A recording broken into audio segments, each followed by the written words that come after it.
hello everyone. Thank you for coming to sit with me for the next 10 minutes. I am Irish. I do speak fast. I apologise every time I speak because I speak in rapid succession. So if you do have questions, I unfortunately don't have subtitles today. That's actually the one core thing I've learned from the pandemic. Subtitles are my friends.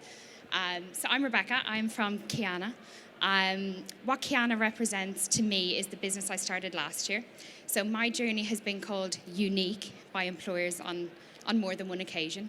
But I decided that I love digital, I love people, and people make digital work.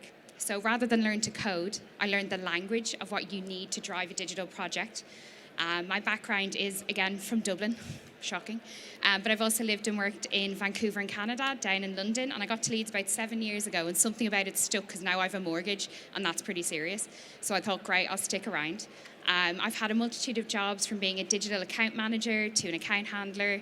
I'm actually a makeup artist by trade, hence the very catchy title, From Makeup to Marketing. I felt really, really proud of that one. For me, it's all about your transferable skills, and that's something I hope that you get from all of these different stalls. You do not need to code Python, Java, JSON, C++, C#, anything like that. As long as you know what they are and how best to come up with a solution that is inclusive as possible, that's my happy place. So I started 9.KI-AH-NA last year. My tagline is Inspire Others, because I'm hoping to amplify and reinforce that inclusion should be just a standard in any digital build anywhere in the world. Because believe it or not, it's not. Shocking, I know.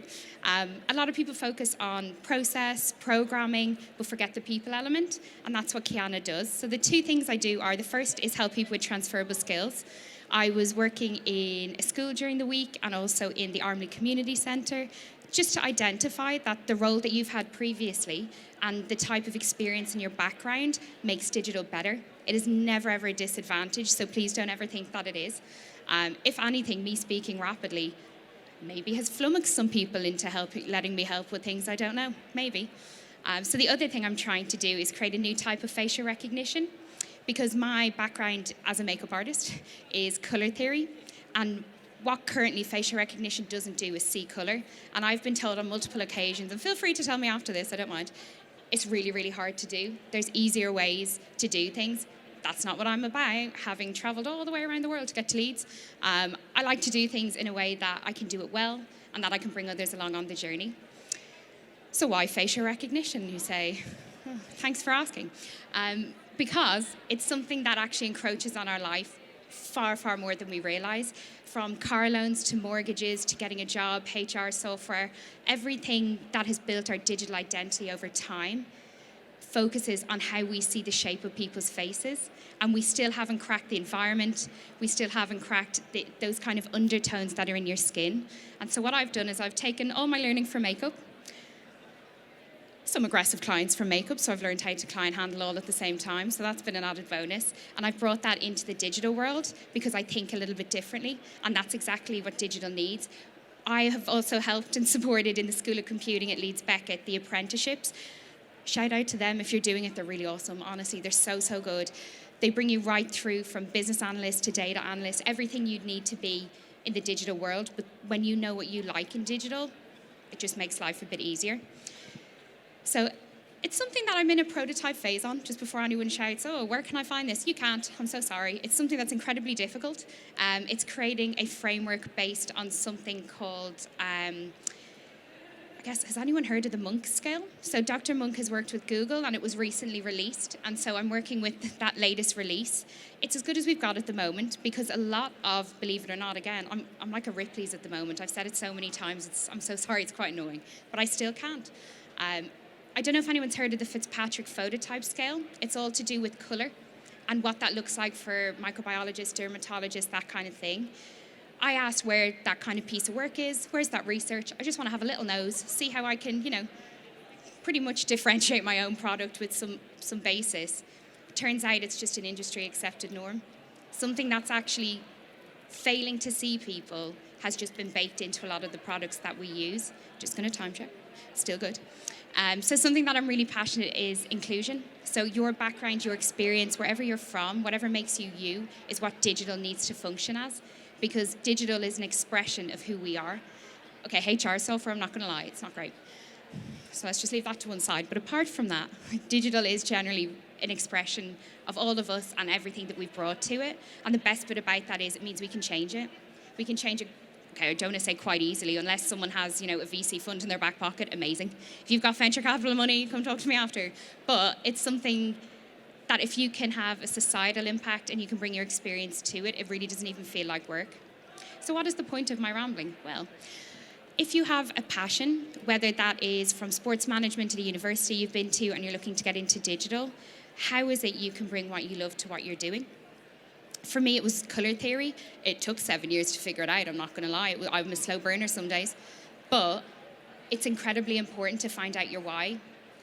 What I want people to have is somewhere safe to live, so they've access to mortgages, not be worried to travel from place to place for fear of having software that doesn't work and you have to go through a really unpleasant process. I want governments to be able to lead online service providers with what citizens need and their changing need as we move on. And that is something currently that is the opposite way around. We have got Google telling us how we're supposed to rank everything. GA4 just came out. There's a whole, swathe of specialists who have emerged in the past 2 months who've learned it off by heart, which is amazing. But all these things are changeable. And I think something that we do forget is that everything we do does inspire others. And we need to just remember the ethical implication of that. If everyone in a room looks like you, sounds like you, went to the same school as you do, lives on your street, has the same car, dresses in the same way, you will never ever have a product that works for everyone. So being able to have that confidence in your gut to say, oh, I know I'm onto a thing, but I need to talk to as many people who don't look like me is the first step. Your next step into digital is come to events like this. It's all about networking. Networking is a bit of a clinical term, but build those relationships because there are people out there who want to be proven wrong. I'm one of them. I'm frequently told I am, so that's why it's a fun time. But to build your resilience, to bring your passion into digital, because something you can't teach is resilience and grit. You need to be dedicated and have something that drives you and will drive you. I've been talking about this for 4 years, and I've only just made it to prototype. So just to let you know, sometimes it's not quick, sometimes it is. If you feel confident that you want to code, that you want to create something, do it.